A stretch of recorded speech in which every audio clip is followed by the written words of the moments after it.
Okay, so I'm on the back of this little guy's motorcycle and I'm like grabbing onto him like this, and he's driving this tiny little 250 when all of a sudden we hit a bump. Boom! I break the back off the bike.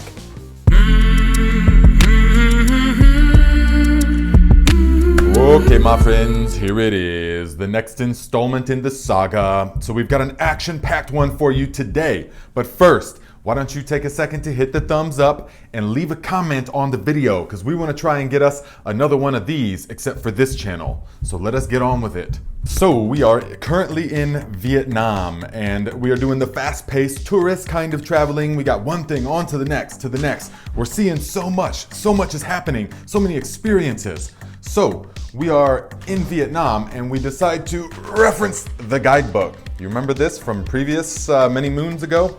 So we reference the guidebook, and Pete sees something that looks very interesting, that there is what they call the Easy Riders Club in Đà Lạt. And so they offer motorcycle tours. We said, what? This sounds very interesting. And so we went. We took the bus to Đà Lạt.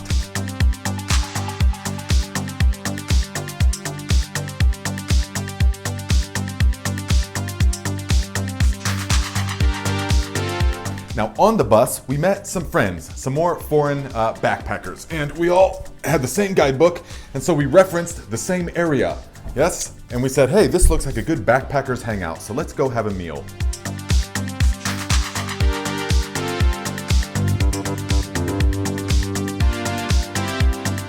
Now, I'm telling you this because this guy that we met is going to become relevant in a couple of months when we go back to the island. You will see, you will laugh.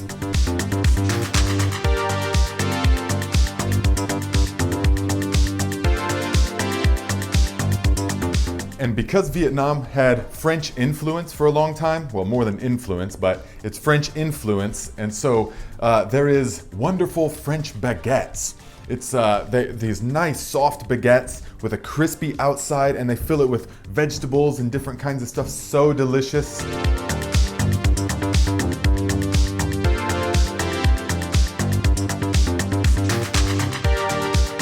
So we go right to where the guidebook tells us to go, and we find the Easy Riders Club in Đà Lạt. And it's time to saddle up.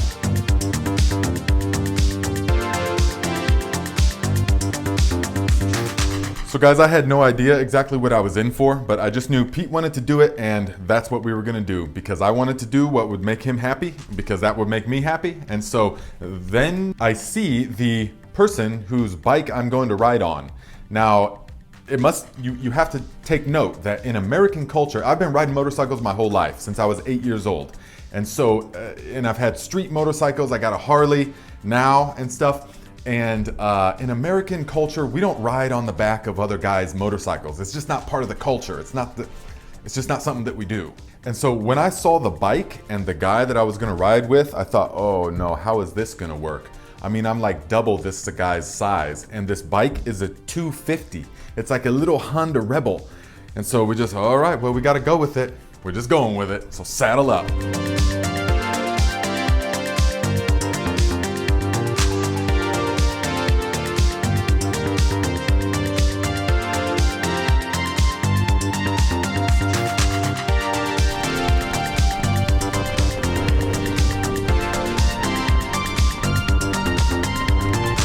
So neither Pete nor I knew exactly what we were in store for. We just knew it sounds like a great idea. They take you on the back of the motorcycle from Đà Lạt to Nha Trang. And so we stop at all kinds of different places, I guess, along the way. We don't know.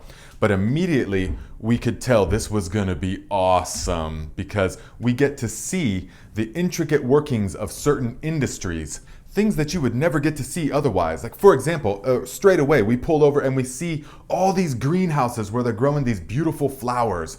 And then this lady is putting them all together by hand, and then they will take them out and sell them on the street, the flower arrangements.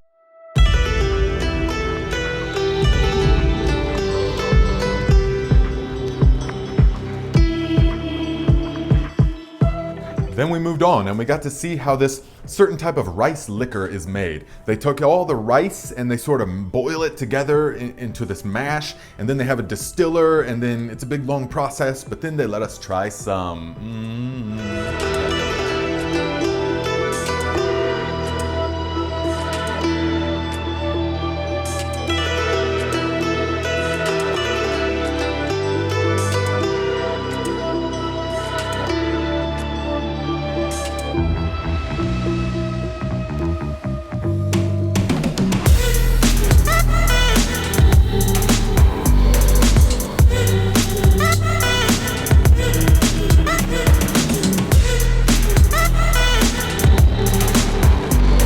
Now, the next place kind of blew my mind more than any of the other things, and this was a silkworm factory.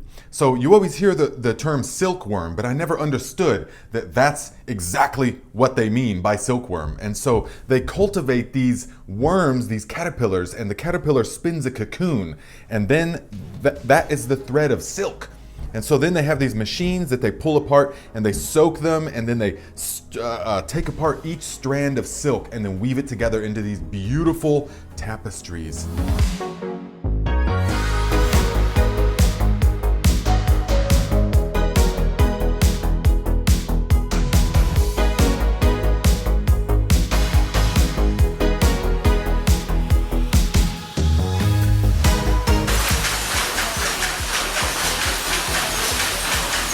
We're at a silkworm factory.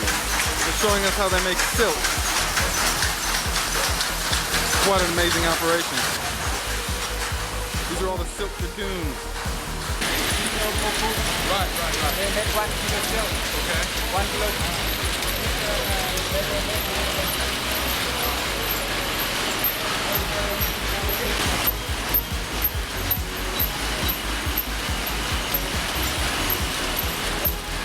And it was so cool getting to see this because we could see it from beginning all the way until the cash register, all the way until the ladies were sitting there with their hands doing everything, weaving it on a loom type thing, and then dyeing it, and it was just incredible.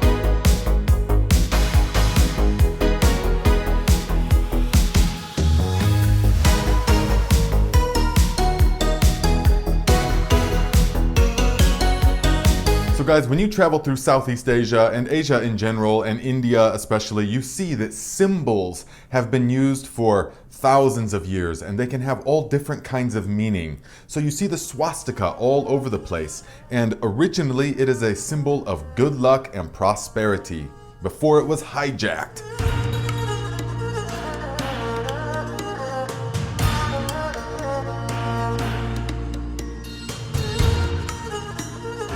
It's hard to give perspective, but this Buddha is massive. It's massive, the size of a house, just sitting in the middle of the jungle.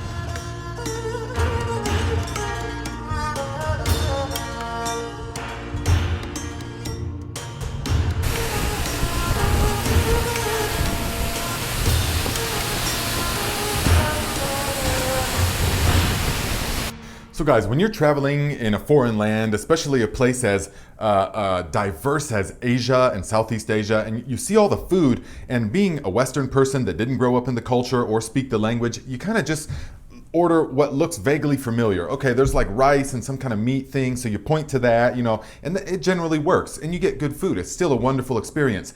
But let me tell you, this is the first time at this experience in Vietnam, I was traveling with a guide, and having a guide to be able to, that knows what to order, the food was phenomenal.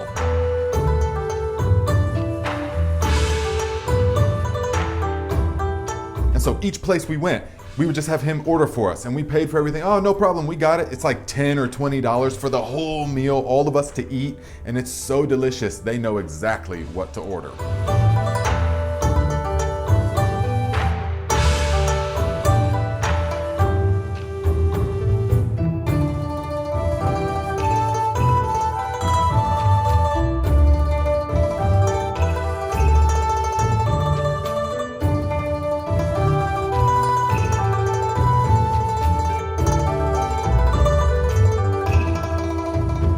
Guys, let me tell you, the roads are totally different than they are in America. Some of them are nice and drivable, but some of them are more just like piles of rubble in many ways.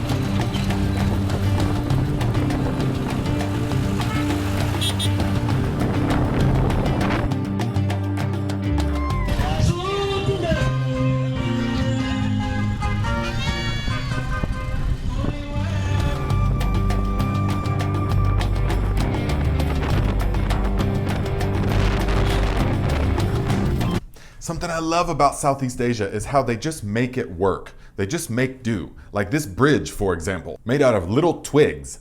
Okay, Nate, you first. What is this? I don't know. We're Go. walking into another minority village, are we? I got my helmet on. Whoa. That guy just rode his bike across it, dude. Oh my god.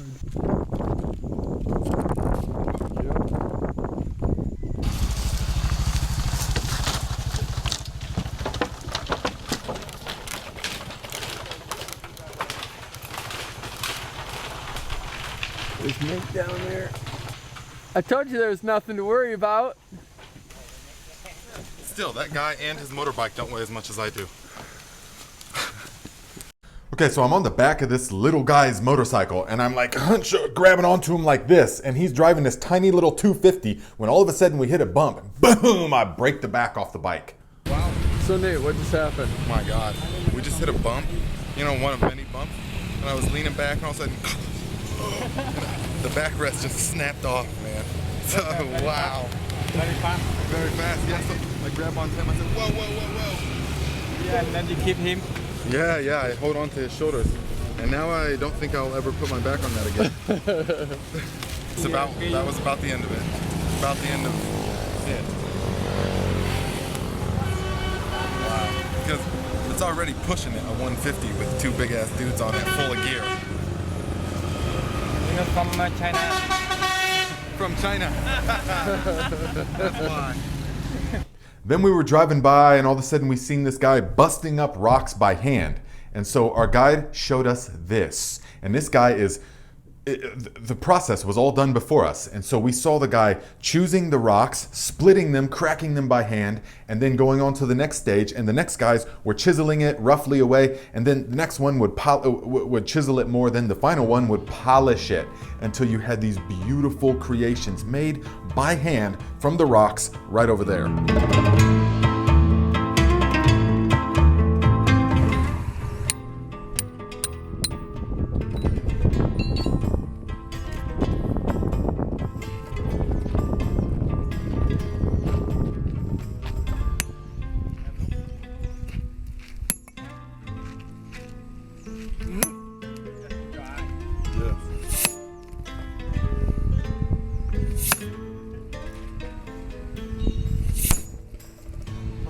Wow. Man.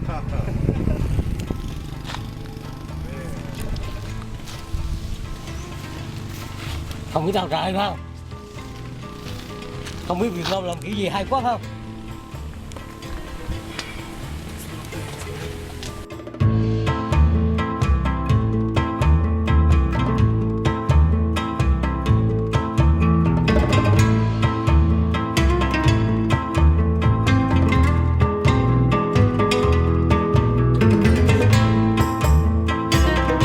And in the West, we're like, oh, $25, that's a ripoff. Dude, it was made by hand, the old way. It was just such a wonderful experience driving through the countryside, and they had it all planned out really good. So we would drive for not too long. I don't remember there being any time when it was like, oh man, come on. You know, but then we would stop at a place. So next, we stopped at this brick factory place. This is how all these dwellings, so many of them are made of bricks, and they are literally just scooping the clay out of the river and making them and then sun drying them and then putting them into the kiln, and that's what they build the houses out of. The clay from right over there. So that's one reason things can be done so much cheaper in Southeast Asia, because everything is done still locally and by hand. They're not bringing bricks from 1,000 miles away like we do in the West. They're making them right there. That's the clay being brought in. And there's the mounds of bricks, fresh bricks. That clay was brought up from the river. And there's the man down there at the river. And these older women. Just under and older. There's the chunks of clay. Figure out the way of the truck.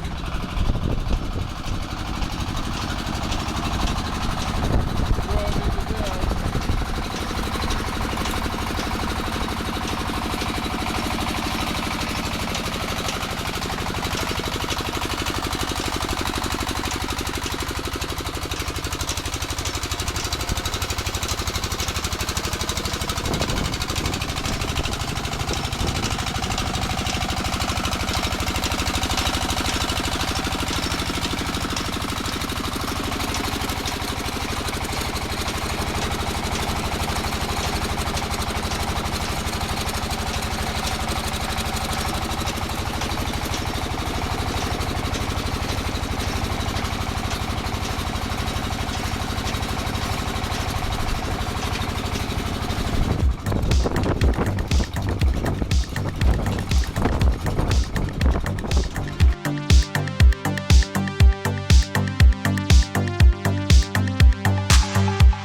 So to celebrate the conclusion, we went to this place where they have, in Vietnam, they have this kind of things in alcohol. They take rice wine or rice sake, rice like almost liquor, and they sort of ferment these reptiles, and they do everything along the food chain. They do the tiny little lizard, and then the gecko that eats that, and then the snake that eats that, and then the roadrunner type bird that eats that. They ferment it all into liquor. And so here we are drinking the liquor. Bird. What usually is snake? Look. Bird. And then the iguana. Gecko. Geckos. And there's cobras. Cobra. And all different kinds. Yeah. And they put the wine in here. The wine's Okay. in there. So this is the wine that they put in there. And you go. And it's safe to drink?